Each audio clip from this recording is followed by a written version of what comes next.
hasten off after Jesus had spoken to him, they thought he had gone to procure something additional for the supper, or to do some other errand for the Master, since they supposed he still carried the bag. Jesus now knew that nothing could be done to keep Judas from turning traitor. He started with 12, now he had 11. He chose 6 of these apostles, and though Judas was among those nominated by his first chosen apostles, still the Master accepted him, and had up to this very hour done everything possible to sanctify and save him, even as he had wrought for the peace and salvation of the others.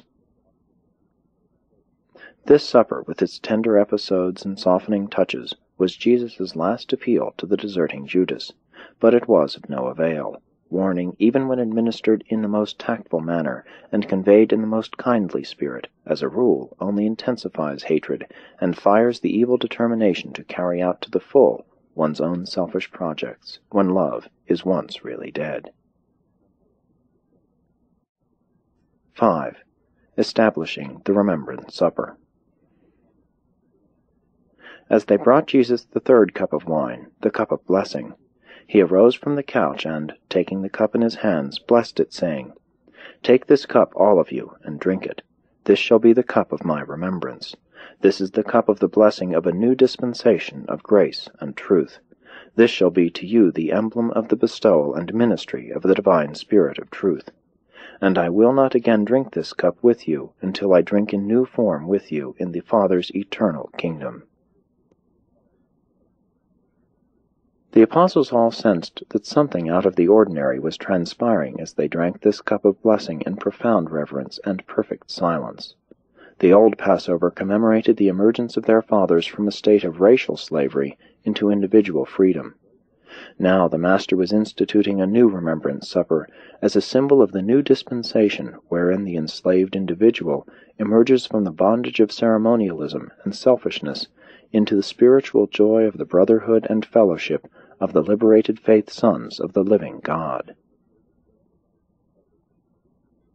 When they had finished drinking this new cup of remembrance, the Master took up the bread and, after giving thanks, broke it in pieces and, directing them to pass it around, said, "Take this bread of remembrance and eat it.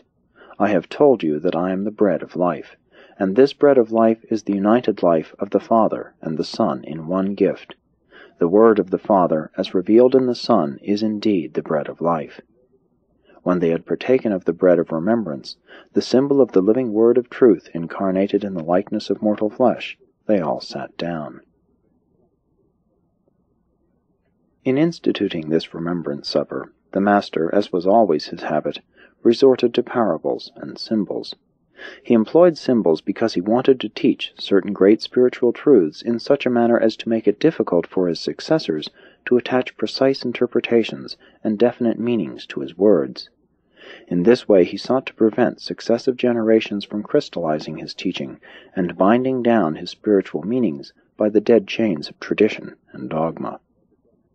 In the establishment of the only ceremony or sacrament associated with his whole life mission, Jesus took great pains to suggest his meanings rather than to commit himself to precise definitions. He did not wish to destroy the individual's concept of divine communion by establishing a precise form. Neither did he desire to limit the believer's spiritual imagination by formally cramping it. He rather sought to set man's reborn soul free upon the joyous wings of a new and living spiritual liberty. Notwithstanding the Master's effort thus to establish this new sacrament of the remembrance, those who followed after him in the intervening centuries saw to it that his expressed desire was effectively thwarted, in that his simple spiritual symbolism of that last night in the flesh has been reduced to precise interpretations and subjected to the almost mathematical precision of a set formula. Of all Jesus' teachings, none have become more tradition standardized. This supper of remembrance, when it is partaken of by those who are Son-believing and God-knowing, does not need to have associated with its symbolism any of man's puerile misinterpretations regarding the meaning of the divine presence, for upon all such occasions the Master is really present. The remembrance supper is the believer's symbolic rendezvous with Michael.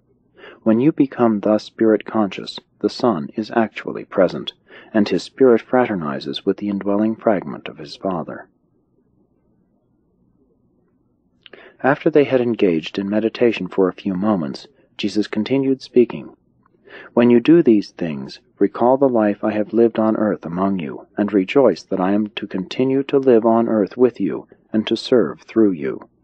As individuals, contend not among yourselves as to who shall be greatest. Be you all as brethren. And when the kingdom grows to embrace large groups of believers, likewise should you refrain from contending for greatness, or seeking preferment between such groups." And this mighty occasion took place in the upper chamber of a friend. There was nothing of sacred form or of ceremonial consecration about either the supper or the building. The Remembrance Supper was established without ecclesiastical sanction. When Jesus had thus established the supper of the remembrance, he said to the apostles, "And as often as you do this, do it in remembrance of me.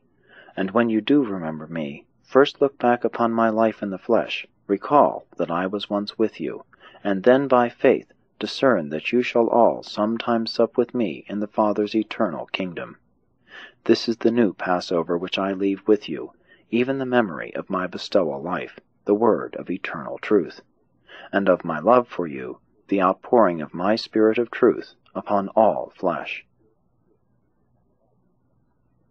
And they ended this celebration of the old but bloodless Passover in connection with the inauguration of the new supper of the remembrance by singing, all together, the 118th Psalm.